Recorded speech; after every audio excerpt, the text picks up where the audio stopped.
This is not some distant planet.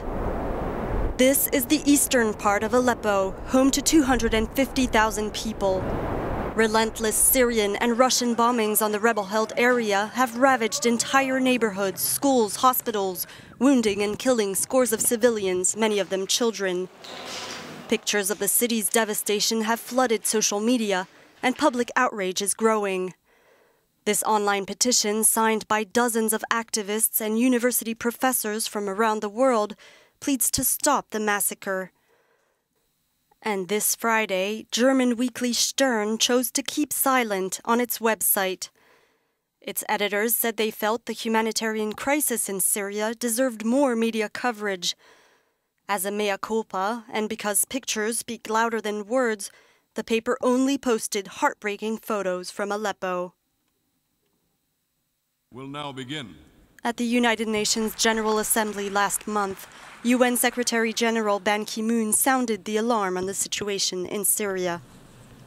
Yesterday's sickening, savage, and apparently deliberate attack on a UN Syrian Arab Red Crescent aid convoy is the latest example.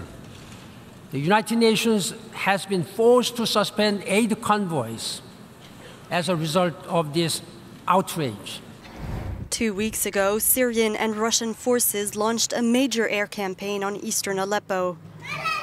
The area now looks like a ghost town. Nobody stays here, says this man, who supports the rebel Free Syrian Army.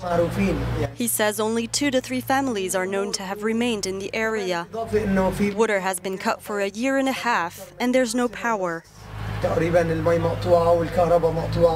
Back in Geneva, the UN Special Envoy for Syria, Staffan de Mistura, has warned eastern Aleppo could be wiped off the map if the bombings continued at this pace. The bottom line is, in maximum 2 months, 2.5 months, the city of eastern Aleppo at this rate may be totally destroyed. We're talking about old city in particular. And thousands of Syrian civilians, not terrorists, will be killed. US-Russian talks over a ceasefire have collapsed, and the world seems to look on helplessly as the tragedy unfolds.